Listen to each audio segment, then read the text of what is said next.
2 minute পরে কিছুটা দূর থেকে হৈ হুল্লোড়ের শব্দ ভেসে আসছে। মেঘরা পিছন ফিরে তাকাতেই দেখে ছেলেগুলো কাকে ঘিরে কথাবার্তা বলছে। কাকে ঘিরে আছে তা দেখা যাচ্ছে না। কৌতূহলবশতই মেঘ, বন্যা, মিনহাজ, তামিম সবাই সেই দিকে তাকিয়ে আছে। কয়েকজন একটু সরতেই বাইকটা সাইড করে হেলমেট খুলল। মেঘ উত্তেজিত কণ্ঠে চেঁচিয়ে উঠল, আবির ভাই। বাইকটা দেখেই পরিচিত লাগছিল, কিন্তু শিওর ছিল না। হেলমেট খুলতেই মেঘের চোখ কপালে উঠে গেছে। বিস্ময় চোখে তাকিয়ে আছে। বুকের ভেতর হৃৎপিণ্ডটা পিটপিট করছে। মেঘ ভার্সিটিতে ভর্তির পর থেকে আবির মেঘকে নিতে বা দিতে আসলে মেন গেটের কাছেই নামিয়ে দেয়, কখনো ভেতরে আসে না। আজই প্রথম আবির ভিতরে আসছে। মেঘের সাথে সাথে মিনাজ, তামিম, বন্যাও বেশ অবাক হয়েছে। আবির বাইক থেকে নামতেই সভাপতি, সহসভাপতি, যুগ্ম সম্পাদক, আবাহক, সাধারণ সম্পাদক একে একে সবাই আবিরকে জড়িয়ে ধরছে। আবিরও স্নেহের সহিত সবাইকে জড়িয়ে ধরছে। মেঘ, বন্যা সহ বাকিরাও কিছুটা এগিয়ে গেল। কি হচ্ছে কিছুই বুঝতে পারছে না। মেঘ বারবার চোখ কষলে তাকাচ্ছে। আবির ভাইয়ের ভার্সিটিতে কেউ পরিচিত আছে এটা মেঘ জানতই না, তাও আবার রাজনৈতিক ছেলেপেলের সাথে।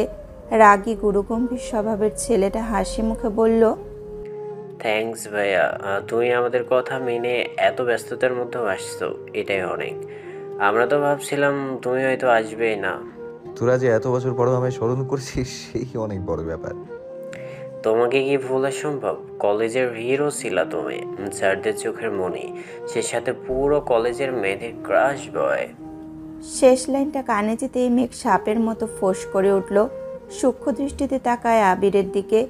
আবির ভাইয়ের আশেপাশে 2-1 মেয়ের নামই সহ্য করতে পারে না। সেই আবির ভাই নাকি কলেজের সব মেয়ের ক্রাশ ছিল। আল্লাহ জানেন কত মেয়ে প্রেমের প্রপোজাল দিয়েছেন আর কত মেয়ের সাথে প্রেম করে বেরিয়েছেন। মেঘ নিজের কপাল চেপড়ে বিড়বিড় করে বলল, মেঘ রে, তুই শেষ। হাজারো মেয়ের ক্রাশ শুনি, সেখানে তুই কে? তোর দিকে কোনো ছেলে ফিরেও তাকায় না। ক্রাশ তো বহু দূরের বিষয়। তুই আবার আবির ভাইয়াকে চাস? ছি, লজ্জা লাগে না? আবির ভাইয়া যে বোন হওয়ার সুবাদে তোর সাথে 2-1 কথা বলে, সেই তোর কপাল। বন্যা মেঘের দিকে তাকিয়ে প্রশ্ন করল, কি বিড়বিড় করছিস? মেঘের চোয়াল অকস্মাৎ ঝুলে পড়ল। মনের ঘরে মেঘাচ্ছন্ন হয়ে গেছে। শক্ত কণ্ঠে বলল, কিছু না। আবির ছেলেটার হাতে চাপড় মেরে বলে, বাজে কথা বাদ দে, হঠাৎ আমায় স্মরণ করার কারণ কি? আর একজন বলে উঠল, তুমি আমাদের স্পেশাল গেস্ট, তাই স্মরণ করেছি। অবশ্য তোমায় মালা দিয়ে বরণ করা উচিত ছিল। আচ্ছা, সমস্যা নেই, প্রোগ্রামের দিন অবশ্যই মালা দিব। আবির উদ্বিগ্ন কণ্ঠে বলল, এই থাম থাম, আমায় বরণ করবি মানে? আমি তুমি আমাদের শ্রদ্ধেয় বড় ভাই, যার জন্য আমরা আজ এই অবস্থানে।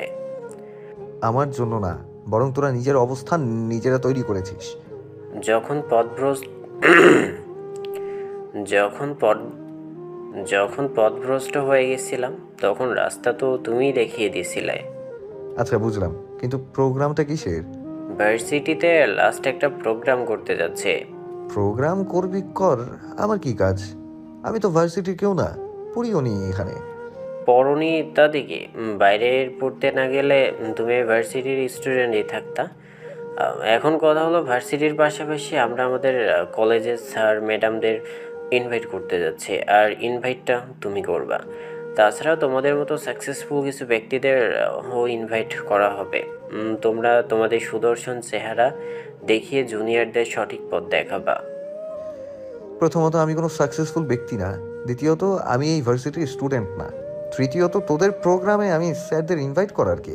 প্রথম, দ্বিতীয়, তৃতীয় বুঝি না। তুমি আমার ভাই, এটা একমাত্র কথা। ভাই তো নাকি? হ্যাঁ ভাই তো। তুমি তো আমাদের অবস্থা দেখেই গেছিলা, স্যাররা এক প্রকার বের করে দিচ্ছিল। তুমি তো আমাদের অবস্থা দেখেই গেছিলা, স্যাররা এক প্রকার বের করে দিচ্ছিল কলেজ থেকে। সেদিন তুমি স্যারদের রিকোয়েস্ট না করলে আমাদের যে কি অবস্থা হতো আল্লাহই ভালো জানেন। তুমি চলে যাওয়ার পর আমরা যতদিন কলেজে ছিলাম, এমন একটা দিন যায়নি যে স্যাররা আমাদের সামনে আসলে তোমার নাম নেয়নি। তুমি না বললেও আমাদের বের করে দিত। আরও কত কথা, সেসব তো এখন অতীত। তোমার কথা মতোই পড়াশোনা করে আমাদের 12টা বন্ধুর মধ্যে 9 জনই ঢাকা ইউনিভার্সিটিতে ভর্তি হয়েছে। বাকিরাও ভালো অবস্থানে আছে। তোমার সাথে যোগাযোগ করার চেষ্টা করেছি, কিন্তু তুমি নেটওয়ার্কের বাইরে ছিলা। কিছুদিন আগে হঠাৎ একদিন তোমাকে একটা মেয়ের সঙ্গে দেখলাম। ডাকার সুযোগ ছিল না। অনেক খোঁজখবর নিয়ে জানতে পেরেছি তুমি তানভীরের ভাই। তারপরে তানভীরের থেকে ফেসবুকের আইডি নিলাম। আমাদের জীবনের গল্প তুমি অন্যরকম ভূমিকা পালন করেছো, যার ঋণ কোনো দিন শেষ করতে পারবো না। তাই তোমার প্রোগ্রামে আসতেই হবে। বাবা গো, তোরা যেভাবে আমার প্রশংসা করছিস, আমার বাপেও আজ পর্যন্ত এত প্রশংসা করেনি। তুমি যে কি শেষ, তোমার বাপ হয়তো বুঝেই নাই। আবির মৃদু হাসলো। আরেকজন বলে উঠল, ভাইয়া জানো, একই শহরে থেকে গত 5 বছর যাবৎ কোনোদিন কলেজে পা দেয়নি। স্যারদের দেখে বুক লুকিয়ে চলছি। এখন তো ভার্সিটি লাইফ শেষ, 2 দিন পর কে কোথায় থাকবো তা জানা নেই। তাই প্রোগ্রামটা করতে চাচ্ছিলাম। ভার্সিটির স্যারদের সঙ্গে কথা বলেছি, ওনাদের আপত্তি নেই। এখন তুমি আমাদের সাথে যাবে। আমাদের পক্ষ থেকে কলেজের স্যারদের একটু বলবা। আমরা বললে যদি না আসে, তুমি বললে নিশ্চয়ই রাজি হবেন। আবির রুষ্ট স্বরে বলল, সবই করে দিব, প্রয়োজনে প্রোগ্রামেও আসবো, কিন্তু গেস্ট হিসেবে নয়, সাধারণ মানুষ আর তোদের ভাই হিসেবে। যদি কোনো প্রকার মালা দিয়ে বরং আমায় নিয়ে 500 শব্দের ভাষণ শুরু করিস, তবে এক একটাকে স্টেজে ফেলে পেটাবো বলে রাখলাম। তাই বলে আমাদের জীবনের গল্পের নায়কের প্রশংসা করব না? না, করবি না। আমি শুধু তোদের পথ দেখিয়েছি, বাকি সব তোরা করেছিস। তোদের সাকসেস তোদের, এতে আমার কোনো হাত নেই। তোরা যে আমার কথা মনে রেখেছিস, এতেই শুক্রিয়া। এমনও মানুষ আছে যাদের জন্য জীবন দিয়ে দিলেও তারা সেসব ভুলে যায়। দোয়া করি জীবনে সাকসেসফুল হও। দেখো তো, তোমায় রাস্তায় দাঁড় করে জীবনের ইতিহাস শুরু করে দিয়েছি। চলো ভিতরে চলো। ভেতরে আর যাবো না, কথা তো হলোই। আমার নাম্বারটা রাখ, কবে কলেজে যাবি জানাইস। অফিসে কাজ ফেলে এসেছি। একদিন কাজ একটু কম করলে কিছু হবে না। কত বছর পর তোমাকে পেয়েছি, আড্ডা না দিয়ে ছাড়ছি না। চলো চলো। আবির ঘুরতেই মেঘদের দেখতে পায়। কিছুটা দূরেই দাঁড়িয়েছিল ওরা। আবির পিছনে ফিরে থাকায় আগে দেখতে পায়নি। মেঘ আশ্চর্য নয়নে তাকিয়ে আছে। ওদের সব কথোপকথনই মেঘ মনোযোগ সহকারে শুনেছে। বুঝতে বাকি নেই ওদের পড়াশোনাতে আবির ভাইয়ের অবদান অনেকখানি।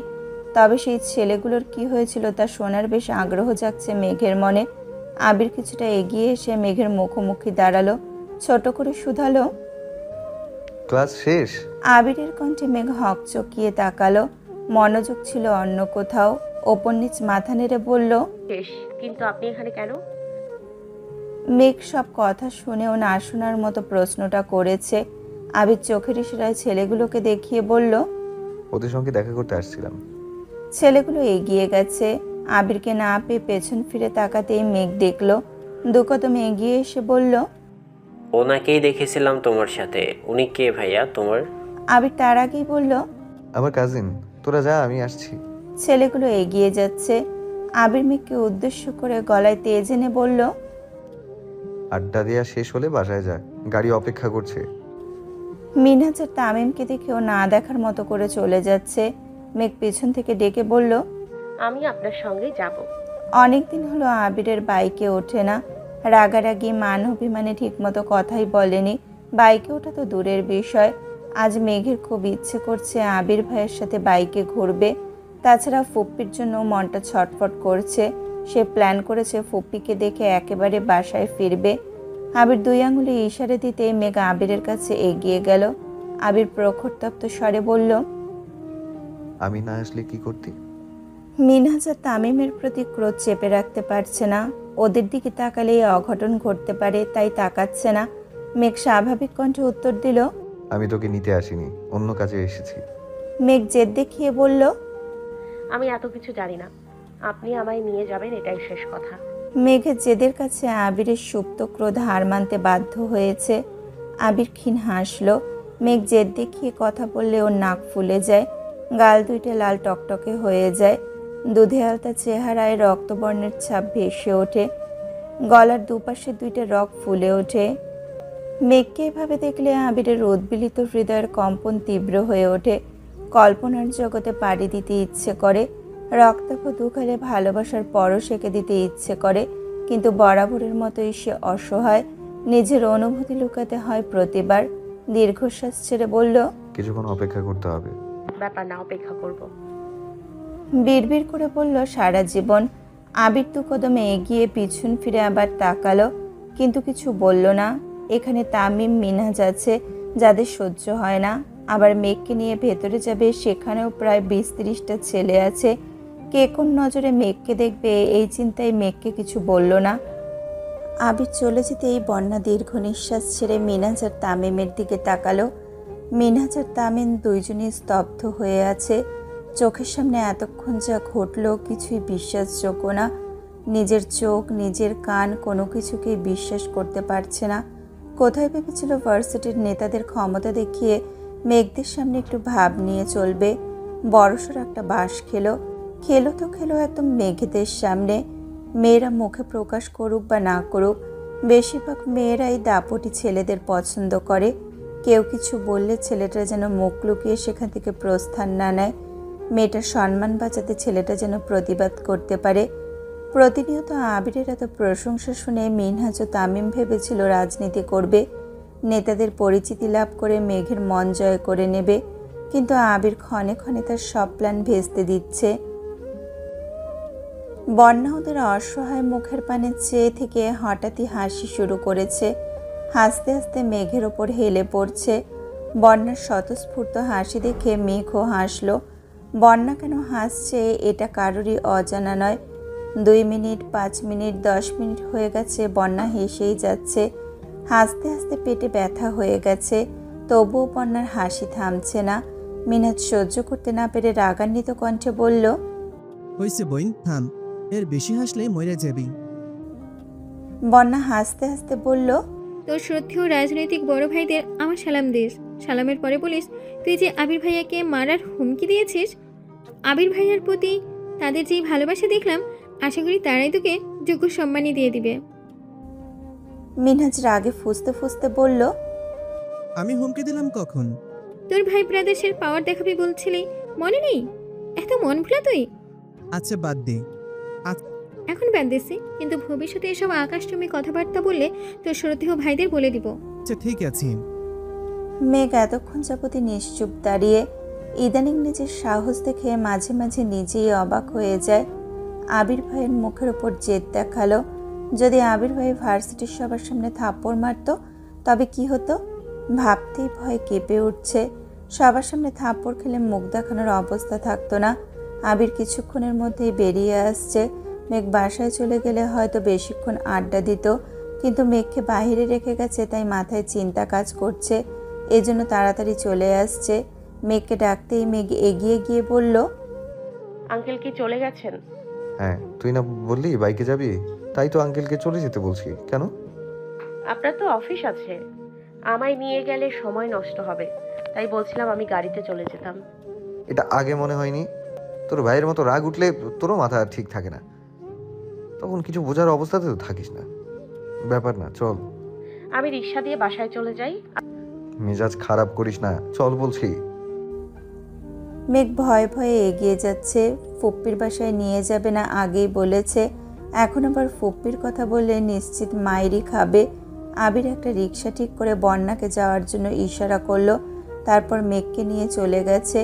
বাইক চলছে, মেঘ স্ট্যাচুর মতো বসে আছে, কোনো কথা বলছে না। আবির স্ট্রিট ফুড দেখে কয়েকবার জিজ্ঞেস করেছে খাবে কিনা, মেঘ শুধু না করেই যাচ্ছে। অবশেষে একটা ফুচকার দোকান থেকে বাইক থামালো। আবির শীতল কণ্ঠে বলল, মাথাটা বোধহয় এখনো ঠান্ডা হয়নি, ফুচকা খেলে নিশ্চয়ই মাথাটা ঠান্ডা হবে। মেঘ মাথা নিচু করে বলল, আমি ফুচকা খাবো না। আমি মনে হয় ভুল শুনলাম। মেঘ ঠান্ডা অথচ শক্ত কণ্ঠে বলল, আপনি ঠিকই শুনেছেন, আমি ফুচকা খাবো না। আবির হেসে বলল, তাকা আমার দিকে। মেঘ ধীর গতিতে চোখ তুলল, তাকালো আবিরের চোখের দিকে। আবির তীক্ষ্ণ দৃষ্টিতে চেয়ে মোলাম কণ্ঠে শুধালো, ম্যাম, আপনি সত্যি সত্যি ফুচকা খাবেন না? আবিরের হাবভাব দেখে মেঘ না চাইতেও হেসে ফেলল।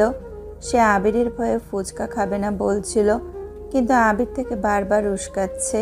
মেঘ আবিরের মুখের পানে চেয়ে মনে মনে ভাবছে, আপনার মধ্যে কি এমন স্পেশাল গুণ আছে যা ক্ষণিকের ব্যবধানে রাগকে ভয়ে আবার ভয়কে জয়ে পরিণত করতে সক্ষম? আবির ভ্রু নাচাতেই মেঘ মৃদু হাসল। ফুচকা অর্ডার দিয়ে বসে আছে। আবির মেঘকে দেখছে, আবার আশেপাশে তাকাচ্ছে। আবির হঠাৎই মুচকি হেসে বলল, তোকে আজ অনেক বেশি কিউট লাগছে। মেঘ চোখ গোল গোল করে তাকালো, গলায় শ্বাস আটকে গেছে। ঠিক শুনছে নাকি ভুল? আবির ভাই মেঘকে কিউট বলেছে, ভাবা যায়? মেঘ লজ্জায় আড়ষ্ট হয়ে যাচ্ছে, তবুও স্বাভাবিক থাকার খুব চেষ্টা করছে। আবির পুনরায় বলল, নীল রংটা তোকে খুব মানাচ্ছে। আগে বোধহয় কখনো নীল রঙের জামাতে দেখিনি। মেঘ এবার আরও বেশি লজ্জা পেয়েছে, চোখ দ্বিগুণ নামিয়ে নিয়েছে। আবির স্থির দৃষ্টিতে মেঘকে দেখছে, পলকও ফেলছে না। তা বুঝতে পেরে মেঘ আরও তাকাতে পারছে না। গাল আর নাকের ডগা আবারও লাল হয়ে গেছে, মনে হচ্ছে লাল রঙের ব্লাশ লাগিয়েছে। মেঘ ঘন ঘন নিঃশ্বাস ফেলছে। সামান্য কিউট বলাতে যে এত লজ্জা পেতে পারে এটা মেঘকে না দেখলে বোঝাই যেত না। মেঘ বারবার নিজেকে স্বাভাবিক করার চেষ্টা করছে, কিন্তু চোখ তুলতেই পারছে না। ওষ্ঠদয় কাঁপছে তিরতির করে। মেঘের অবস্থা বুঝতে পেরে আবির দৃষ্টি স্বাভাবিক করে পুনরায় বলল, ফুপ্পিকে দেখতে যাবি? মেঘ এবার আশ্চর্য নয়নে তাকালো। তার মনের কথা আবির ভাই কিভাবে বুঝলো? মেঘের লজ্জায় রাঙা মুখ দেখে আবির ঢোক গেলল, চোখ বন্ধ করে দীর্ঘশ্বাস ছাড়ল। মনে মনে বলল, উফ, আমার শান্ত মনটাকে উল্টে পাল্টে দিতে তোর লজ্জা লালিত মুখটাই যথেষ্ট। তোকে এভাবে দেখলে বউ বউ ফিল পাই।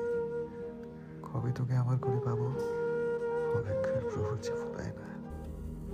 মেঘ উত্তেজিত কণ্ঠে বলল, আপনি কিভাবে বুঝলেন আমি ফুপির সাথে দেখা করতে চাই? তুই তো বলছিলি। আমি সেই কবে বলছিলাম, তা কি এখনো মনে আছে? তুই কবে কি বলিস সবই আমার মাথায় থাকে, শুধু সুযোগের অপেক্ষায় থাকে। সবার কথায় আপনার মাথায় থাকে? সবার কথা মানে? যে যা বলে সবকিছু মনে থাকে? না, প্রয়োজনের বাইরে সবকিছুই ভুলে যায়। মেঘ হুট করে বলে উঠল। আপনার গার্লফ্রেন্ড কয়টা? মেঘের এমন প্রশ্নে আবির হকচকিয়ে উঠল, থতমত খেয়ে বলল, মানে? গার্লফ্রেন্ড চেনেন না? মেয়ে বন্ধু বা প্রেমিকা? তা বুঝলাম, কিন্তু হঠাৎ এমন প্রশ্ন কেন? শুনলাম কলেজের সব মেয়ের ক্রাশ ছিলেন, তাই আর কি। আবির নিঃশব্দে হাসল। মেঘের মনে হিংসা কাজ করছে, এটা আবির বেশ বুঝতে পারছে। আবির জিভ দিয়ে ঠোঁট ভিজিয়ে বলল, আছে হাজার খানিক। মেঘ চেঁচিয়ে উঠল। হোয়াট? আবির দুহাতে ইশারা দিয়ে বলল, কুল। ফাজলামো করেন আমার সাথে? সত্যি করে বলুন কয়জন? না, বলা যাবে না, তুই সবাইকে বলে দিবি। সত্যি বলবো না, বলুন। গার্লফ্রেন্ড নেই, তবে একটা গোলাপি কালার বউ আছে। মেঘ ফোঁস করে শ্বাস ছাড়ল, ভ্রু কুচকে রাগান্বিত কণ্ঠে বলল, থাকেন আপনার গোলাপি কালার বউ নিয়ে, দরকার হলে লাল নীল হলুদ বউ নিয়ে থাকুন। মেঘ উঠতে নিলে আবির মেঘের হাত চেপে ধরে বসালো, তপ্ত স্বরে বলল, আমার লাল নীলের প্রয়োজন নেই, গোলাপিটাই যথেষ্ট। ফাজলামি বন্ধ করুন, মেজাজ খারাপ হচ্ছে। কি আমার মেজাজ গো, তা আবার একটু পর পর খারাপ হয়। আচ্ছা ঠিক আছে, বন্ধ করলাম। তুইও আমায় এমন প্রশ্ন আর করবি না। করলাম না এমন প্রশ্ন। ফুচকা খাওয়া শেষ করে আবিরের সঙ্গে ফুপ্পির বাসায় আসছে। ফুপ্পি মেঘকে দেখে ভীষণ খুশি হয়েছে, সেই সঙ্গে বাসার সকলেই খুশি হয়েছে। আবির মেঘকে দূরে সরিয়ে রাখে বলে আবিরকে সবাই সবসময় বকা দেয়। ফুপ্পি তো বকেন, উল্টাপাল্টা কথা বলেন, মাঝে মাঝে গাঁটটাও দেন। মেঘ ফুপ্পিকে জড়িয়ে ধরে কান্না শুরু করে দিয়েছে। মেঘের কান্না দেখে ফুপ্পিও কাঁদছেন। মেয়ে মানুষের মায়া একটু বেশিই থাকে। ফুপ্পির কথা মেঘ যেই দিন শুনেছে তারপর থেকে প্রতি রাতেই ফুপ্পির কথা মনে করে মন খারাপ করে, কখনো কখনো কান্নাও করে। মাঝে মাঝে ভাবে, আব্বু বড় আব্বু রাতে কিভাবে ঘুমান, ওদের কি বোনের কথা মনে হয় না? মেঘেদের কান্না দেখে আবির ভারী কণ্ঠে বলল, তোমাদের চোখের পানিতেই দুদিন পর পর রাস্তাঘাটে পানি জমে যায়। কান্নাকাটি করো বলেই মেঘকে নিয়ে আসি না। আজকেও যদি কাঁদো তাহলে আর কখনো নিয়ে আসবো না। দুজনের কান্নাই কমে এসেছে। আইরিন মজার ছলে বলল, ওদের কান্নায় যদি রাস্তায় পানি ওঠে, তোমার কান্নার কারণে নিশ্চয়ই বাংলাদেশে বন্যা হয়। আবির গম্ভীর কণ্ঠে বলল, হ্যাঁ, সামনের বন্যায় তোকে ফাঁসিয়ে দিব নে। আমি সাঁতার পারি। তাহলে তো আরো ভালো, সাঁতার কেটে শ্বশুর বাড়িতে যাবে, আবার বাপের বাড়িতে আসবে। কিসের শ্বশুর বাড়ি? কার শ্বশুর বাড়ি? আবির ফুপ্পিকে উদ্দেশ্য করে বলল, ফুপ্পি, তোমার মেয়ের জন্য ছেলে দেখা শুরু করছি। এই বর্ষার আগেই বিয়ে দিয়ে দেব। আইরিন আর্তনাদ করে ওঠে। না, কিসের বিয়ে? নিজেরই বিয়ের খবর নেই, আমার পিছনে লাগছো।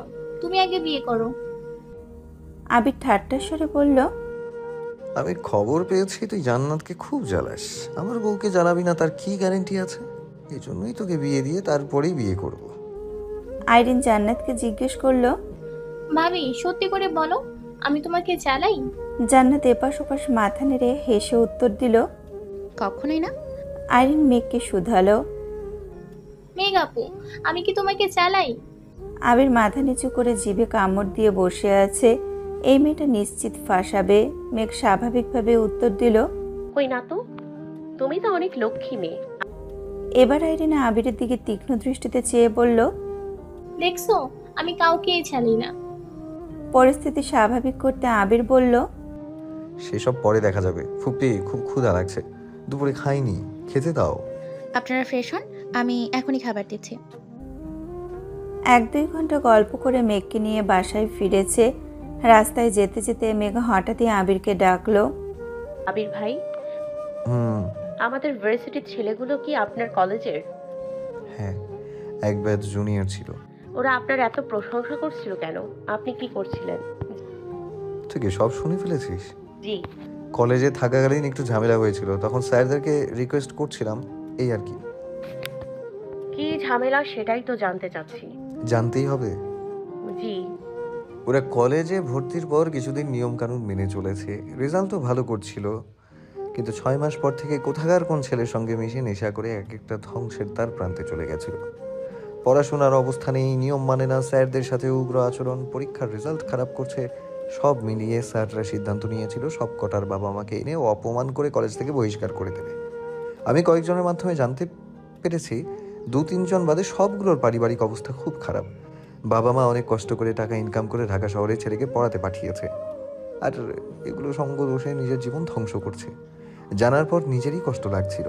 তারপর ওদের সঙ্গে কিছুদিন বসেছি, ওদের সবার গল্প শুনেছি, বুঝিয়েছি। তখন আমার ক্ষুদ্র মাথায় যা মনে হয়েছিল তাই করেছি আর কি। যখন দেখলাম ওরা আমার কথা একটু একটু মানতে শুরু করেছে, তখন স্যারদের রিকোয়েস্ট করলাম যেন পরবর্তী পরীক্ষা পর্যন্ত ওদের সময় দেয়। স্যারদের খুব আদরের স্টুডেন্ট ছিলাম বলে হয়তো স্যাররা মেনে নিয়েছেন। 3য় সেমিস্টারে মোটামুটি ভালো রেজাল্ট করেছে। তারপর আমিও চলে গেছি, ওদেরও খবর নেওয়া হয়নি। বাহ, কি? আপনি খুব ভালো। ধন্যবাদ ম্যাম। আবির মেঘকে বাসার সামনে নামিয়ে দিয়ে আবার অফিসে চলে গেছে। আজ 7ই ফেব্রুয়ারি। ভার্সিটিতে যেতেই নজরে পড়ে অনেকেই গোলাপ হাতে ঘুরছে। কেউ কেউ বন্ধুদের দিচ্ছে, আবার বান্ধবীকে দিচ্ছে। মেঘবন্যায় এইসব ডে কখনো পালন করে না, মনে থাকে না কবে কি ডে। হঠাৎ মিনহাজ একটা গোলাপ এনে মেঘকে দিয়ে বলল, হ্যাপি রোজ ডে। বন্যার দিকে তাকিয়ে বলল, একটাই ফুল পাইছি রে, না হলে তোকেও দিতাম। এখন তোর বেবিকেই দেই। মেঘ আশেপাশে তাকালো। হঠাৎই মাথায় ভূত চেপেছে। গম্ভীর কণ্ঠে বলল, আমি তোর থেকে গোলাপ নিব না, শুধু আবির ভাইয়ের থেকে নিব। বন্যাকে দিয়ে দে। মিনহাজ বন্যাকে দিল, কিন্তু বন্যাও নেয়নি, বরং উল্টে বলল, তোদের থেকে ফুল নিতেও ভয় করে। খারবনে কি চলে তোরাই জানোস। মেঘ আজ তাড়াতাড়ি বাড়ি চলে আসছে। ছাদ থেকে একটা লাল টকটকে গোলাপ এনে সাথে একটা চিরকুট লিখে আবিরের রুমে রেখে আসছে। আবির সন্ধ্যার দিকে বাসায় ফিরে দেখলো টেবিলের ওপরে গোলাপ আর চিরকুট রাখা। এগিয়ে গেল টেবিলের কাছে, চিরকুট হাতে নিতেই দেখলো চিরকুটে লেখা, আপনি মানুষটার রক্তিম গোলাপের মতন, যার কাটার আঘাতে শত শতবার ক্ষতবিক্ষত হয়েও তার মুগ্ধতায় পেছনেই ছুটছি। হ্যাপি রোজ ডে আবির ভাই। আবির ফুলটা হাতে নিয়ে আলতোভাবে ঠোঁট ছোয়ালো, মুচকি হেসে বলল, আমার জীবনেও তুই রক্তিম গোলাপের মতন, যাকে দেখলেই হৃদয়ে তোলপাড় হয়, প্রেমানুভূতি জেগে ওঠে বারবার। খুব ইচ্ছে করে গোলাপের প্রতিটা পাপড়ির ভাঁজে তোর আমার প্রণয়ের নিশান এঁকে দিই। ফুলের রানী গোলাপের মতো তোকেও আবিরের মহারানী বানিয়ে রাখি। আবির গোলাপ আর চিরকুট টেবিলের ওপর রেখে ফ্রেশ হয়ে নিচে নামলো। এই সুযোগে মেঘ চুপি চুপি আবিরের রুমে আসছে। চিরকুট আর ফুল যেভাবে রেখে এসেছিল সেইভাবেই আছে দেখে মেঘের প্রফুল্ল মন সহসা খারাপ হয়ে গেছে। ঠোঁট ফুলিয়ে শ্বাস ছাড়ল। আবির ভাই এখনো দেখেনি ভেবেই মেঘের আনন্দিত বদন বদলে গেছে। মাথা নিচু করে মনে মনে বিড়বিড় করতে করতে রুম থেকে বেরিয়ে ব্যালকানিতে হাঁটছে। আচমকা ভারী কিছুর সাথে কপাল ঠেকে বডি স্প্রে তীব্র ঘ্রাণ নাকে লাগতেই আবেশে চোখ বন্ধ হয়ে আসে। সামনে দাঁড়ানো ব্যক্তিটা যে মেঘের একান্ত ব্যক্তিগত প্রিয় পুরুষ তা বুঝতে বাকি রইল না। মেঘের ইচ্ছে করছে এই প্রশস্ত বুকে মাথা রেখে সারা জীবন কাটিয়ে দিতে, কিন্তু তা সম্ভব না। অনিচ্ছা সত্ত্বেও মাথা তুলে 2 কদম পিছিয়ে গেল। মেঘের দৃষ্টি তখনও আবিরের পায়ের দিকে। আবির সূক্ষ্ম নেত্রে চেয়ে রইল। মেঘের চুল খোলা, এলোমেলো হয়ে আছে চুল। মশার কামড়ে কপালে 2-3 জায়গায় দাগ হয়ে গেছে। উজ্জ্বল বর্ণের কপালে দাগগুলো লাল টকটকে দেখা যাচ্ছে। আবির খানিক ভেবে হাত দিল মেঘের সুদীর্ঘ চুলের মাঝ বরাবর।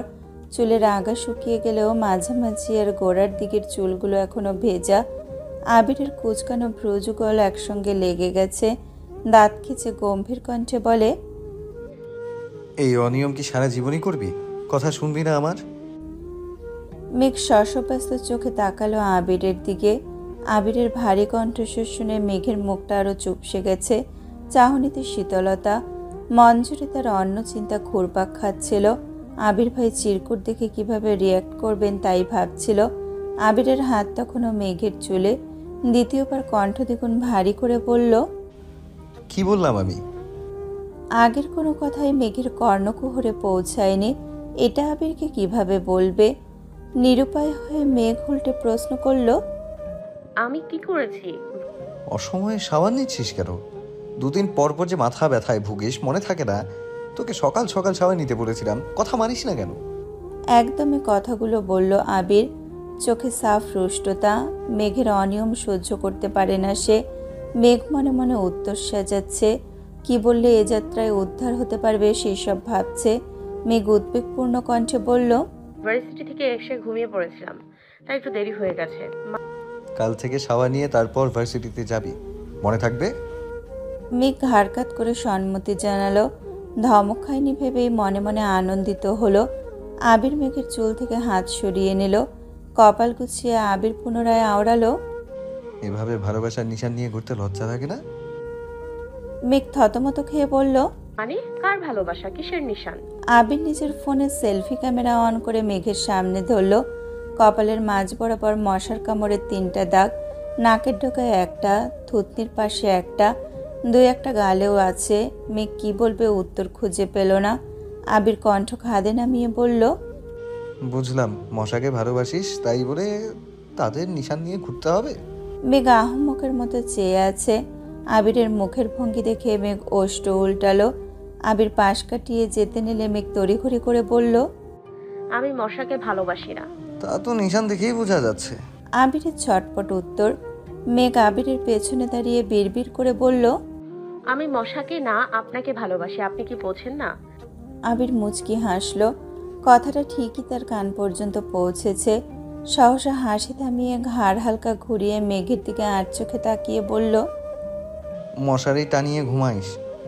দীর্ঘ কদম ফেলে আবির ব্যালকনিতে হাঁটছে আর মনে হয় বলছে, যে অঙ্গে আবিরের ভালোবাসার নিশান থাকার কথা, সেই অঙ্গে অন্য কোনো নিশান আবির সহ্য করবে না। সেটা যদি সামান্য মশারও হয় তবুও না। রুমে ঢুকতে ঢুকতে বিড়বিড় করে বলল, মাহিবা ইজ মাইন। বলেই ফোঁস করে নিঃশ্বাস ছাড়ল। নিঃশ্বাসের তীব্রতায় বোঝা যাচ্ছে মশার প্রতি তার কতটা হিংসা কাজ করছে।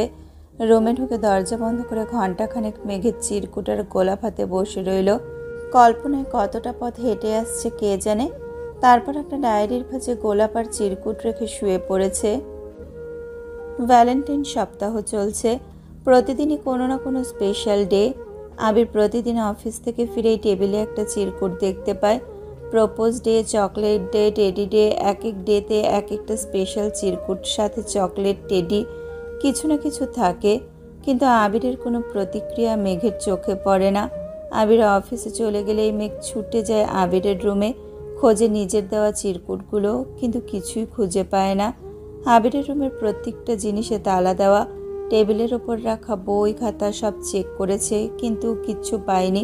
মেঘ বিড়বিড় করে বলে, হিটলার বেটা, জিনিসগুলো যেমন তালা দিয়ে রাখছে, নিজের কলিজাটাকেও তালা মেরে রাখছে। যতই তালা দিয়ে রাখুক না কেন, আমি তালা ভেঙে হলেও আপনার হৃদয়ে জায়গা করে নেবই। আজ প্রমিস ডে।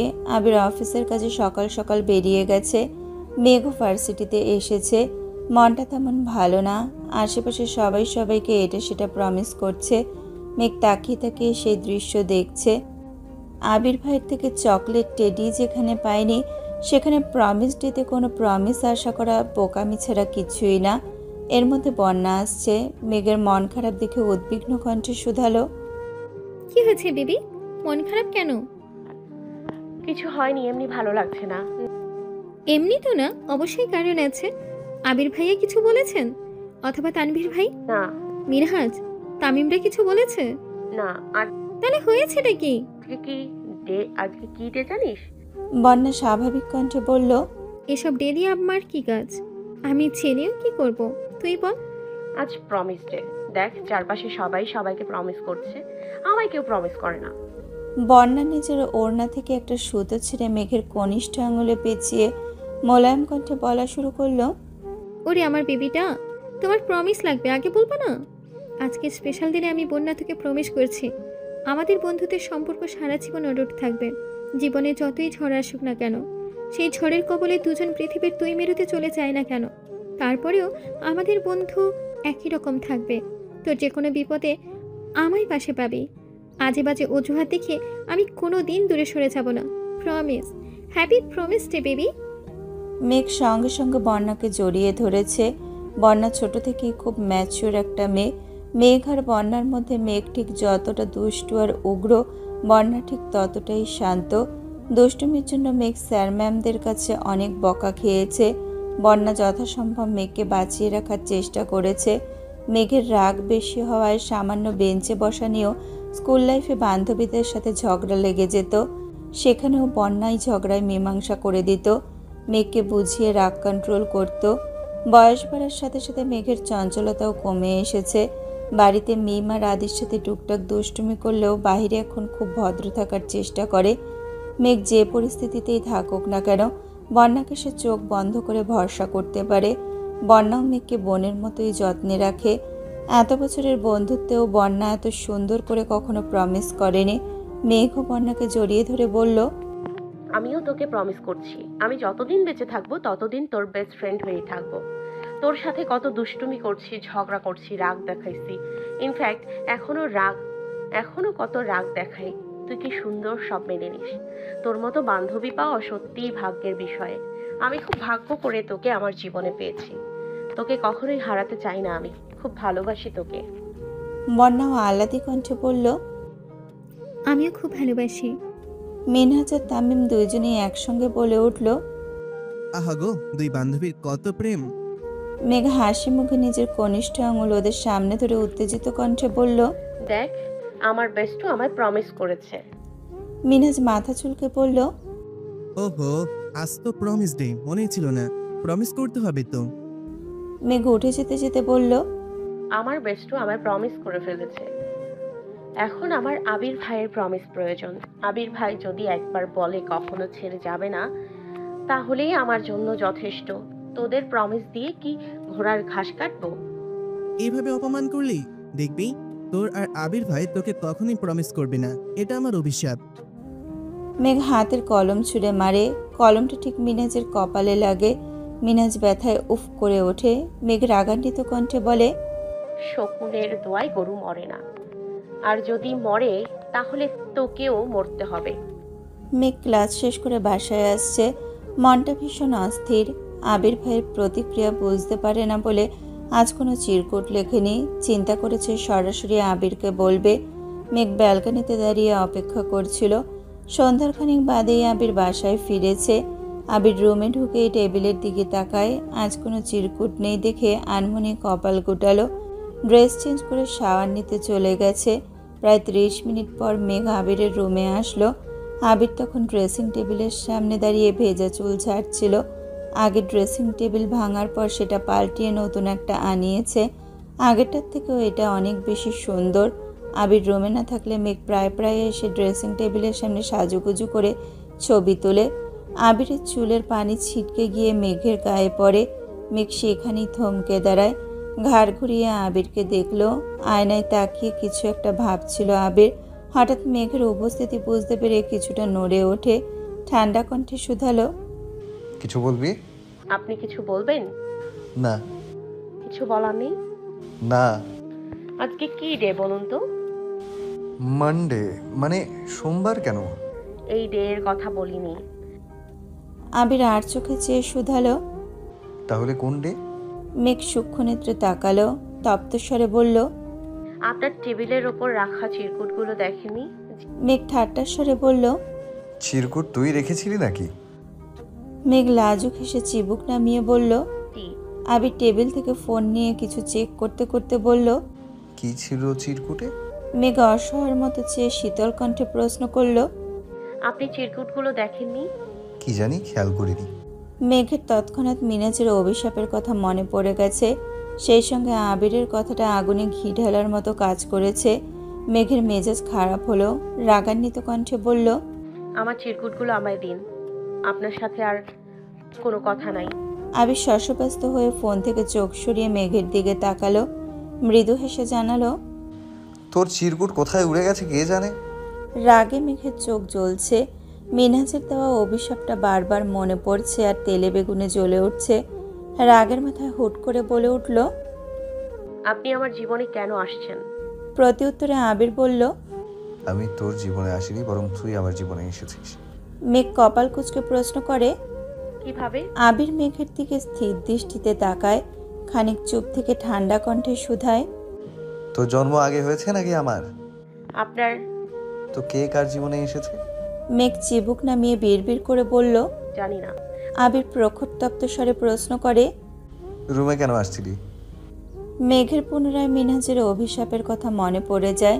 মেঘ রাগ অভিমান সাইডে রেখে কোমল কণ্ঠে বলল, আজকে প্রমিস ডে, তাই উইশ করতে আসছিলাম। এসব ডেটে আমি পালন করি না। কেন? আমার মতে গোলাপ দেওয়া, চকলেট দেওয়া, টেডি দেওয়ার জন্য স্পেশাল কোনো দিনের প্রয়োজন নেই। ইচ্ছে থাকলে প্রতিদিনই এসব ডে পালন করা সম্ভব। তাই বলে সামান্য উইশটাও করতে পারবেন না? আমার উইশ করলে তা চিরকুট পর্যন্ত সীমাবদ্ধ রাখতে পারবো না, কাজকর্মে দেখিয়ে দিব। আবিরের কথা মেঘ বোঝার চেষ্টা করছে না, বরং মিনহাজের কথা মনে করে বারবার বলছে, আজকে অন্তত উইশ করুন। আর বলবো না, প্লিজ। আজ করলে কাল কি সমস্যা? এসব বাদ দিয়ে অন্য কিছু বলার থাকলে বল। মেঘ মন খারাপ করে রুম থেকে বেরিয়ে যেতে যেতে বলল, মিনহাজ, তোর অভিশাপ ফলে গেছে। আবির গম্ভীর কণ্ঠে ডাকলো। শোন। মেঘ থমকে দাঁড়ালো, আবির ভ্রু কুচকে তাকিয়ে রইল, হঠাৎ শীতল কণ্ঠে বলল, কি প্রমিস চাস? মেঘ সহসা চোখ গোল গোল করে তাকালো, আবির পুনরায় বলল, কি হলো বল। মেঘ ভেবে চিনতে শান্ত কণ্ঠে বলল, আপনি প্রমিস করুন, আমাকে আর কখনো ধমক দিয়ে কথা বলবেন না। মেঘের খুব ইচ্ছে ছিল আবিরকে বলতে, যেন কখনো ছেড়ে না যায়, কিন্তু থাপ্পড়ের ভয়ে বলতে পারেনি। আবির ভারী কণ্ঠে বলল, তুই ভুল করলেও শাসন করতে পারবো না। পারবেন, তবে হুটহাট ধমক দিয়ে কথা বলবেন না প্লিজ, আমার ভয় লাগে। আবির ঠোঁট বিকিয়ে হাসলো, ঠোঁটে হাসি রেখেই বলল, আমি প্রমিস করছি আজকের পর অকারণে তোকে কখনো ধমক দেব না, হয়েছে? Thank you. মেঘের মায়াবী কণ্ঠে শুনে আবির আশ্চর্য নয়নে চেয়ে রইল। মেঘের চোখে মুখে উজ্জ্বলতা ফুটে উঠছে। আবির ভাই প্রমিস ডেতে মেঘকে প্রমিস করেছে ভাবতেই হৃদয় তোলপাড় শুরু হয়ে যাচ্ছে। মিনহাজের অভিশাপ বিফলে গেছে ভেবেই মুখে হাসি ফুটে উঠছে। খুশিতে গদগদ হয়ে রুম থেকে বেরিয়ে গেছে। 12 তারিখ কিস ডে ছিল। আবিরের জ্বর থাকাকালীন গালে কিস করার ঘটনা মনে পড়তে মেঘ লজ্জায় 2 হাতে মুখ লুকালো। সেই লজ্জায় চিরকুটও লেখেনি। আবির বাসায় ফেরার পর থেকে আবিরের সামনেও পড়েনি। প্রমিস ডে পর্যন্ত ঠিক ছিল, কিন্তু কিস ডে, হাগ ডে এগুলো পালন করা মেঘের পক্ষে অসম্ভব বিষয়, তাই মুখ লুকিয়ে চলেছে। আজ 13ই ফেব্রুয়ারি, ফাল্গুনের প্রথম দিন। অন্যান্য দিনের মতো আজও আবির, তানভীর যে যার কাজে বেরিয়েছে। মিমার আদিও স্কুলে গেছে। দুপুরের দিকে মেঘ, মিম, আদি তিনজনই বাসায় ফিরেছে। তার ঘণ্টাখানেক পরে আবির বাসায় আসছে। আবিরের হাতে 2টা শপিং ব্যাগ। অসময়ে আবিরকে বাসায় ফিরতে দেখে মালিহা খান প্রশ্ন করলেন, কিরে তুই এ সময় বাসায় যে? আজ পহেলা ফাল্গুন, ভাবলাম মিম, আদি আর মেঘাকে নিয়ে বের হব। তানভীরও আসছে। আজ যেমন ভাই বোনদের কথা মনে করছিস, এমনভাবে কাজের ফাঁকে মাঝে মাঝে ওদের সময় দিতে পারিস না? তোর আব্বু প্রায় বলে তানভীর ছাড়া তুই কারোর সাথে ঠিক মতন কথা বলিস না, এতে তোর আব্বু ভালো লাগে না। আচ্ছা, চেষ্টা করব। আবির দুটো শপিং ব্যাগ হাতে নিয়ে মেঘের রুমের সামনে আসলো। হালকা কাশি দিয়ে দরজা ধাক্কা দিতেই মেঘ থতমত খেয়ে ওঠে। একটু আগেই ফেসবুকে হাঁকডের ভিডিও দেখছিল, তা দেখে আবির ভাইকে নিয়ে অলিক কল্পনায় পাড়ি জমিয়েছিল। অকস্মাৎ আবির রুমে ঢুকায় মেঘ আটকে ওঠে। ওড়না ঠিক করতে করতে তাড়াতাড়ি উঠে বসে। আবির একটা শপিং ব্যাগ মেঘের দিকে এগিয়ে দিয়ে বলল, এটাতে তোর জন্য শাড়ি আছে, কাকিয়াকে বলি শাড়িটা পরিয়ে দেবে। দ্বিতীয় শপিংটা বিছানার ওপর রেখে বলল, এটাতে মিমের জন্য শাড়ি আর একটা ড্রেস আছে, ওর যেটা ভালো লাগে সেটাই পরতে বলিস। মেঘ ঠোঁট উল্টে বলল, আমার ড্রেস কোথায়? তুই শাড়ি পরবি তাই ড্রেস আনিনি, একটু তাড়াতাড়ি রেডি হওয়ার চেষ্টা করিস। আবির দরজা পর্যন্ত গিয়ে আবারও থামল। ঘাড় ঘুরিয়ে শীতল চোখে তাকিয়ে কোমল কণ্ঠে বলল, আর হিজাব পরতে হবে না। মেঘ আশ্চর্য নয়নে তাকিয়ে আছে। আবির ভাই মেঘকে শাড়ি পরতে বলছে, তাও আবার নিজেই শাড়ি গিফট করেছে। ভাবতেই মেঘের ভেতরটা মুগ্ধতায় চেয়ে গেছে। আঁখি জোড়ায় চমক দেখা যাচ্ছে। নিজের চোখ কান কোনো কিছুকেই বিশ্বাস করতে পারছে না। মায়ের শাহপুর বিয়েতে মেঘ শাড়ি পরে দোতলা থেকে নিচতলা পর্যন্ত নামতে পারেনি। আবির ভাইয়ের ঠান্ডা কণ্ঠের হুমকিতেই শাড়ি পাল্টাতে বাধ্য হয়েছিল। আজ আবির ভাই নিজেই শাড়ি পরতে বলছেন, তাও আবার চুল ছেড়ে। মেঘ শপিং ব্যাগ থেকে বাসন্তী রঙের একটা শাড়ি বের করলো, সাথে ম্যাচিং পেটিকোট, দুজোড়া কাচের চুড়ি। মেঘ শাড়িটা হাতে নিয়ে ঘুরিয়ে ফিরিয়ে দেখলো। শাড়িটা এমনিতে সুন্দর, তবে আবির ভাই দেওয়ায় শাড়ির সৌন্দর্য মনে হচ্ছে দ্বিগুণ বেড়ে গেছে। মিমের শাড়ি আর ড্রেসটা দেখে মেঘ মিমকে দিয়ে আসছে, ওইগুলো বেশ সুন্দর। বলতে হয় আবির ভাইয়ের পছন্দ আছে। মেঘ ফ্রেশ হয়ে ছুটতে গেল কাকিয়ার রুমে। কাকিয়া ঘুমাচ্ছে দেখে মেঘ বিভ্রান্তিতে পড়ে গেছে। মেঘের চটপটে মনটা শাড়ি পরার জন্য ছটফট করছে, কি করবে ভেবে পাচ্ছে না। হৃদয়ের তীব্র কম্পনের কাছে ভদ্রতা বেশিক্ষণ টিকল না। মেঘ ধৈর্যহীন কণ্ঠে কাকিয়াকে ডাকা শুরু করলো। মেঘের ডাকে কাকিয়া ঝটপট করে উঠে বসেন। উদ্বিগ্ন কণ্ঠে শুধায়, কি হয়েছে মেঘ? তাড়াতাড়ি ওঠো, আমায় শাড়ি পরিয়ে দিতে হবে। তুই শাড়ি পরবি? হ্যাঁ। হঠাৎ শাড়ি পরতে মন চাইছে কেন? মেঘের চোখে মুখে উজ্জ্বলতা ফুটে উঠছে। উত্তেজিত কণ্ঠে বলল, আবির ভাই আমাকে আর মিমকে শাড়ি পরিয়ে দিয়েছে, তাড়াতাড়ি রেডি হতে বলছেন, ঘুরতে নিয়ে যাবে। তার জন্য এত খুশি? হ্যাঁ, তুমি তাড়াতাড়ি আসো, আমায় শাড়ি পরিয়ে দিতে হবে। তুই যা, আমি আসছি। মেঘ হুটোপুটি করে নিজের রুমে চলে গেল। কিছুক্ষণের মধ্যে কাকিয়া আসছেন। মায়ের শাহপুর বিয়েতে মায়ের শাহপুরা বাঙালি স্টাইলে শাড়ি পরেছিল, তবে আজ কাকিয়া আঁচল ছেড়ে খুব সুন্দর করে কুচি দিয়ে শাড়ি পরিয়ে দিয়েছেন। হালকা মেকআপ, হাতে 2 ডজন কাচের চুড়ি, কানে সিম্পল কানের দুল, ওষ্ঠ জুড়ে হালকা গোলাপি রঙের রঞ্জক, চোখে হালকা করে দেওয়া কাজল, সঙ্গে গাঢ় আইলাইনারে মেঘের ডাগর ডাগর চোখগুলো অত্যন্ত মায়াবী লাগছে। চুল আঁচড়ে ঠিক মাঝ বরাবর সিঁথি কেটে কিছু চুল সামনে রাখলো। পেছন দিকে চুলগুলো কোমর ছাড়িয়ে বেশ খানিকটা নিচে নামলো। চুলে আগ হাঁটুর কিছুটা ওপরে। সাজ সম্পূর্ণ হওয়ার পর মেঘ কিছুটা দূরে থেকে ড্রেসিং টেবিলের দিকে তাকালো। অমনি চক্ষুদ্বয় প্রশস্ত হয়ে গেল। শাড়িতে নিজেকে কেমন যেন অপরিচিত লাগছে। কাকিয়া মেঘকে আপাদমস্তক দেখে বলল, মাশাআল্লাহ, অনেক সুন্দর লাগছে, বউ বউ লাগছে। মেঘ নড়ে চড়ে দাঁড়িয়ে লাজুক হাসলো। মনে মনে বলল, তোমাদের আবির ভাইয়ের বউ। কাকিয়া মেঘের হাতের দিকে তাকিয়ে ভ্রু কুচকালো। তপ্ত স্বরে বলল, তুই একটু বস, আমি আসছি। কাকিয়া মিমের রুমে আসলো। মিম ততক্ষণে প্রায় রেডি। আদির চুল আঁচড়ে দিচ্ছিল। তানভীর, আবির আর আদির জন্য বাসন্তী রঙের পাঞ্জাবি আনা হয়েছে। পাঞ্জাবি 3টা গতকালই তানভীর নিয়ে আসছিল। 2টা শাড়ি আর ড্রেস আজ আবির নিয়ে আসছে। তানভীর নিজেই আদির হাত মুখ ধুয়ে সাজিয়ে দিয়েছে। মিমের রুমে যাওয়ায় মিম আবারও আদির চুলগুলো ঠিকমতো আঁচড়িয়ে দিচ্ছিল। আকলিমা খান রুমে ঢুকতে ঢুকতে দেখলেন বিছানার উপর শাড়ি পরে আছে, অথচ মিম ড্রেস পরেছে।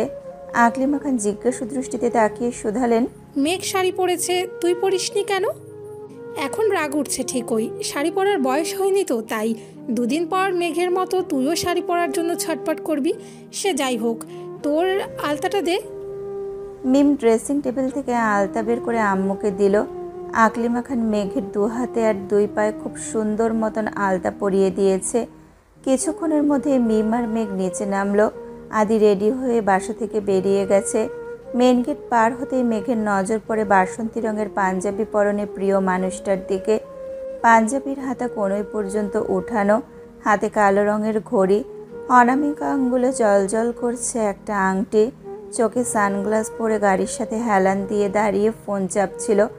বাসন্তী রঙে আবির ভাইকে দেখেই মেঘের হৃদয়ে বসন্ত দোলা দিচ্ছে। বুকের ভেতর হৃৎপিণ্ডটা ছুটছে দিক বিদিক। বদলে গেল মেঘের অভিপ্রায়। চোখ দুটো প্রেমানুভূতিতে চকচক করছে। আবির ভাইকে এভাবে দেখে মেঘের হার্টবিট থমকে গেছে। মেঘ মনে মনে নিজেকে আওড়ালো, আর কতবার কতভাবে আপনি আমার ছোট হৃদয়ে অগ্নিকাণ্ড চালাবেন? মিমের ডাকে মেঘের মনোযোগ স্বরে দৃষ্টি নামিয়ে নেয়, কুচিগুলো ধরে আস্তে ধীরে পা বাড়ায়।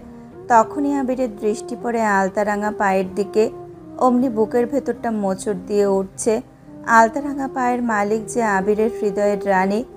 আলতায় রাঙানো পা এই নিয়ে দ্বিতীয়বার দেখছে। প্রথমবার দেখেছিল মায়েশাপুর বিয়েতে। আবির মেঘের পা থেকে মাথা অবধি দেখল। আবিরের হৃদয়ের অন্তঃস্থল জুড়ে অস্থিরতা কাজ করছে। বাসন্তী রাঙা শাড়ি, সুদীর্ঘ ঘন কালো চুল, মায়াবী 2 আঁখি, সদ্য ফোটা রঙিন হাসিতে মন্ত্রমুগ্ধ আবির সম্মোহনী দৃষ্টিতে তাকিয়ে আছে মেঘের দিকে। শাড়িতে মেঘকে দেখে কেউ বলবেই না এই মেয়ে বয়স 18, কিছুদিন পর 19-এ পা দেবে। মেঘকে দেখে মনে হচ্ছে 22-23 বছরের যুবতী মেয়ে। মেঘকে দেখে অজানা শিহরণে আবিরের শরীর ঝাঁকুনি দিয়ে ওঠে। বক্ষস্থলের ইতস্ততা কাটানোর সাধ্য তার নেই।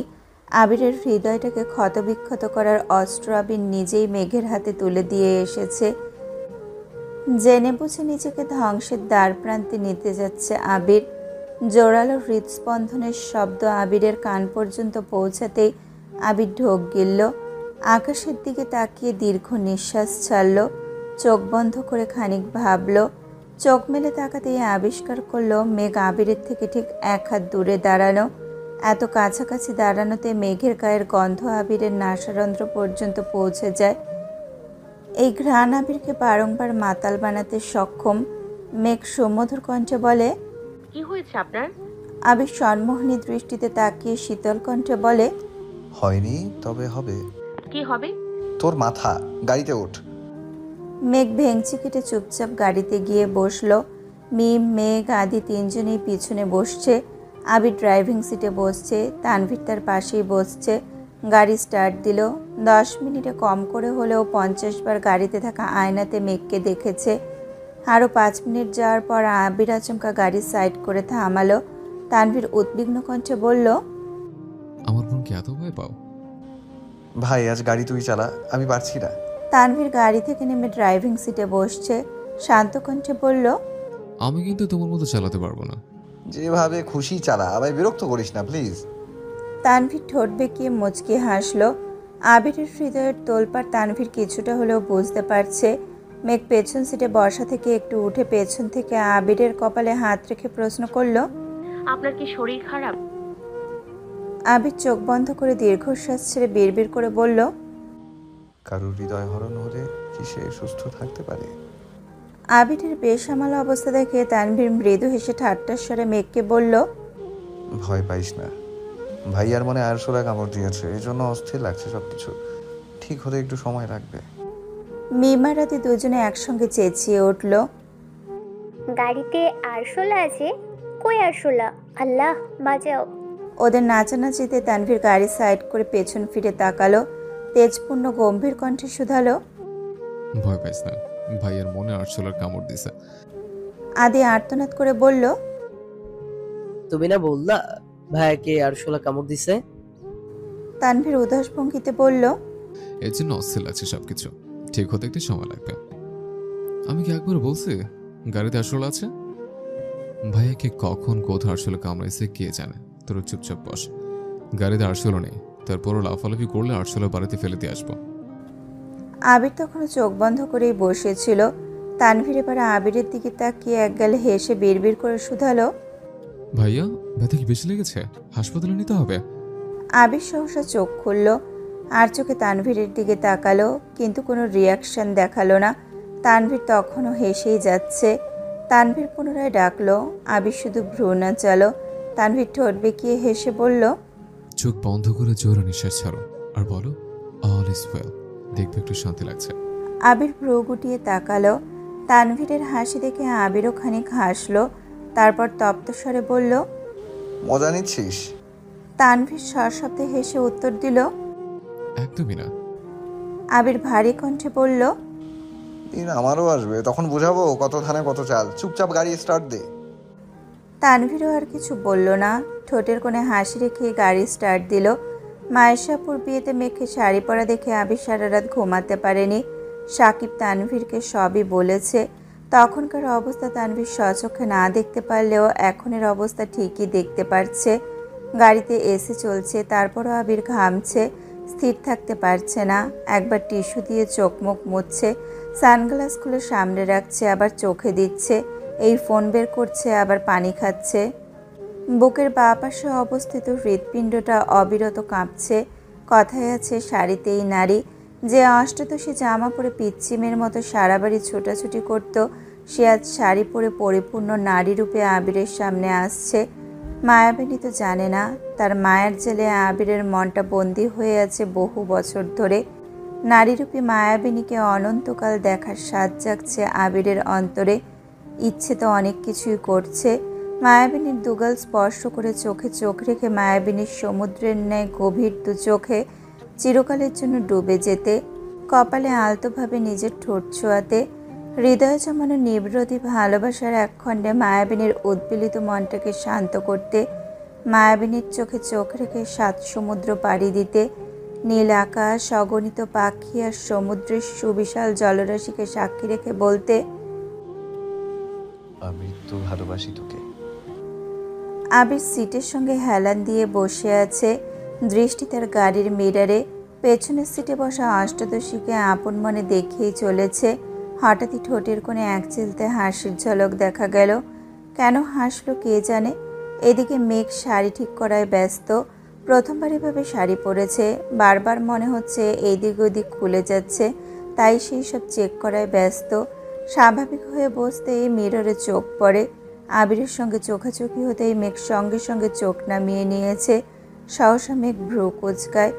এক মুহূর্তের জন্য থমকে গেছে সব কিছু। মাথা ভর্তি হাজারো ভাবনার মধ্যে একটা ভাবনা হৃদয়ে আঘাত করে। আবির ভাই কি আমায় দেখছেন? মেঘ সঙ্গে সঙ্গে আবারও মিররে তাকায়। ততক্ষণে আবির চোখে সানগ্লাস পরে ফেলেছে। তা দেখে মেঘের কুচকানো ভ্রুযুগল আবারও কুচকে আসে। সূক্ষ্ম নেত্রে তাকিয়ে থাকে বেশ খানিকক্ষণ। মনে মনে ভাবছে, ওই একজোড়া চোখ কি আমায় দেখে থমকে গিয়েছিল? শুধু কি দৃষ্টি আটকে গেছিল, নাকি দৃষ্টির সঙ্গে অন্তরতম আচলো? ভাবতেই মেঘের অষ্টদয় প্রশস্ত হলো। হৃদয়ে জমানো অনুভূতিরা চোখে উপচে পড়ছে। আবির ভাই তাকে দেখে মুগ্ধ হয়েছে ভেবে মেঘের মন প্রজাপতির মতো উড়ে বেড়াচ্ছে। মেঘ নিজেকে আওড়ালো, ওনার কোমল প্রাণ চাহনি কি কিছু বলতে চাইছিল? তবে কি আবির ভাইয়ের মনেও আমার জন্য অনুভূতি জন্মাচ্ছে? বাকি পথ মেঘা আবিরের চিন্তাতেই মগ্ন থেকেছে।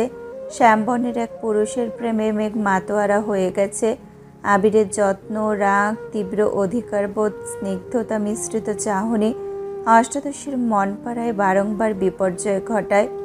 মেঘের প্রাণোচ্ছল জীবনে আবিরের আবির্ভাবটা ঠিক যেন ধূমকেতুর মতো। কয়েক মাসে অষ্টাদশীর কোমল মন আবির ভাইকে নিয়ে স্বপ্ন দেখতে শুরু করেছে। মেঘের জীবনে বাবা আর ভাইয়ের পর আবিরই একমাত্র ছেলে, যার সংস্পর্শে নিজেকে নিরাপদ মনে হয়, যার দৃষ্টি স্পর্শ কোথাও অশ্লীলতার ছোঁয়া অনুভব করেনি। তার জন্যই বোধহয় আবির খুব দ্রুত অষ্টাদশীর হৃদয়ে জায়গা করে নিয়েছে। সেই থেকে অষ্টাদশীর মস্তিষ্ক জুড়ে আবিরের সঙ্গ পাওয়ার অদম্য প্রয়াস সর্বক্ষণ বিচরণ করে। আচমকা গাড়ি থামানোতে মেঘের সুদীর্ঘ ভাবনার অবসান ঘটে। চিড়িয়াখানা দেখে আবির সবার আগে গাড়ি থেকে নেমে পড়ে। ইকবাল খান আগেও কয়েকবার মেঘদের নিয়ে চিড়িয়াখানায় এসেছিল, তাই আদির এই জায়গা খুব পরিচিত। চিড়িয়াখানায় ঘুরতে ঘুরতে আদির ক্ষুধা লেগে গেছে। আদির সঙ্গে মিমও জানালো তারও ক্ষুধা লাগছে, কিন্তু মেঘের সেসবে মনোযোগ নেই। তার মন মস্তিষ্ক জুড়ে শুধুই আবির ভাই ঘুরপাক খাচ্ছে। এর মধ্যে বেশ কয়েকবার চোখাচোখি হয়েছে দুজনের। মেঘের আগে আবিরই চোখ নামিয়ে নেয়। চিড়িয়াখানা থেকে বের হতেই তানভীর ঠান্ডা কণ্ঠে বলল, ভাইয়া তুমি বনুকে নিয়ে বোটানিক্যাল গার্ডেন যাও, আমি সবার জন্য খাবার নিয়ে আসছি। মিমার আদিও তানভীরের কাছেই রয়ে গেছে। আবির 2টা টিকিট কেটে মেঘকে নিয়ে ভেতরে ঢুকলো। এ যেন গাছের সাম্রাজ্যে ঢুকে পড়েছে। চারপাশে শুধু সবুজ আর সবুজ। প্রায় 84 হেক্টর জায়গা জুড়ে অবস্থিত এই উদ্ভিদের সাম্রাজ্য। মেঘ আবিরের পিছু পিছু হাঁটছে আর চারপাশের পরিবেশ দেখছে। হঠাৎ কি মনে করে মেঘ হাঁটার গতি বাড়িয়ে আবিরের পাশাপাশি এগিয়ে গেল। আবিরের সাথে তাল মেলানোর চেষ্টা করছে। আবির যে এখানে পা ফেলছে, সামনের দূরত্বে মেঘও পা রাখার চেষ্টা করছে। আবিরের হাঁটার গতি বেশি হওয়ায় মেঘ শাড়ি পরে ঠিক কুল করতে পারছিল না।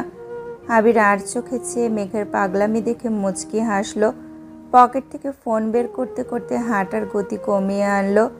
2 জোড়া পা এখনো সমান তালে এগিয়ে যাচ্ছে।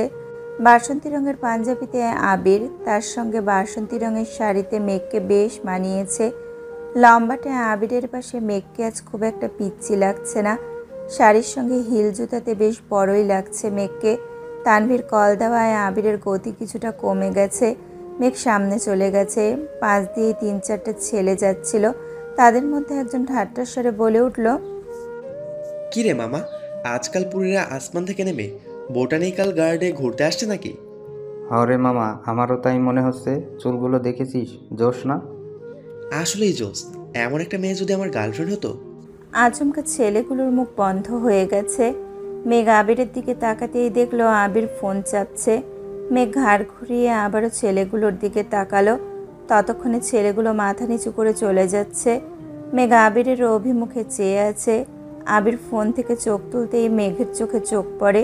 আবির ভ্রুনা যেতেই মেঘ কপাল কুঁচকে প্রশ্ন করলো, আপনি ছেলেগুলোকে কিছুই বললেন না কেন? আজ কিছু বলার মুড নেই। মেঘ উদ্বিগ্ন কণ্ঠে শুধালো, এত পরিবর্তন কিভাবে সম্ভব? আবির ঠোঁট বাঁকিয়ে হাসলো। মৃদুস্বরে বলল, ফাল্গুনের প্রথম দিন আমি আমাকে সময় দিতে এসেছি। এসব ছেলেদের সাথে কথা বাড়িয়ে নিজের অবস্থান নষ্ট করতে চাই না। তাই বলে কিছুই বলবেন না? তুই কি চাস এখন ছেলেগুলোকে ধরে পিটাই? তাহলে তোর শান্তি লাগবে? মেঘ গাল ফুলিয়ে বলল, জানি না। মেঘের মনে অভিমান জমেছে। একদিন এক ছেলে মেঘের হাত ধরেছিল বলে আবির অফিস থেকে এসে মাঝ রাস্তায় ছেলেটাকে মেরেছিল।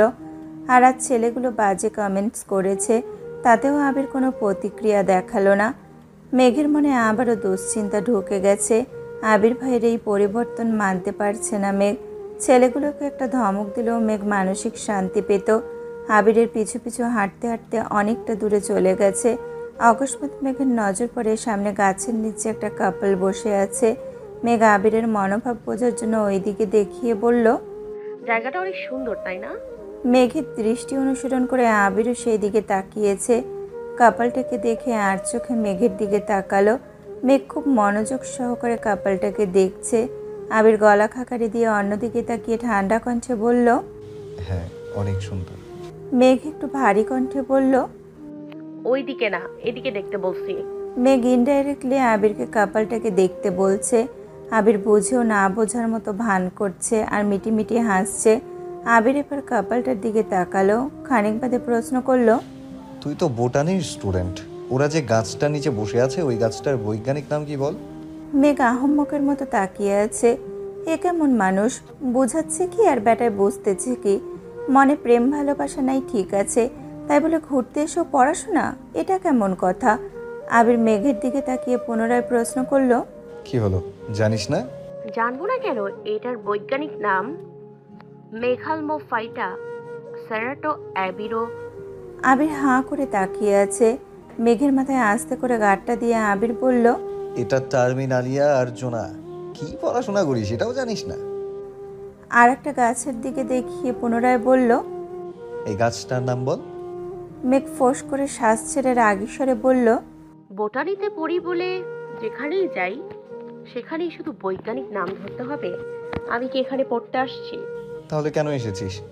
বেড়াতে আসছি। বেড়াতে এসেছিস বেড়া, এদিক সেদিক নজর আটকায় কেন? আবির ঘুরিয়ে ফিরিয়ে হলেও বুঝিয়ে দিয়েছে ওই কাপলটাকে দেখে আবিরের ভালো লাগেনি। মেঘ ভেঙচি কেটে যেতে যেতে বলল, সুন্দর জিনিসে নজর তো পড়বেই। আবির সেদিকে তাকিয়ে ধীর কণ্ঠে বলল, আমার চোখে যেমন তুই ব্যতীত সব মেয়ে কুৎসিত, তেমন কাপল হিসেবে আমি আর আমার স্প্যারো ব্যতীত সবাই অসুন্দর। আমি চাই সবাই আমাদের দেখুক, আমি কেন অন্যদের দেখব?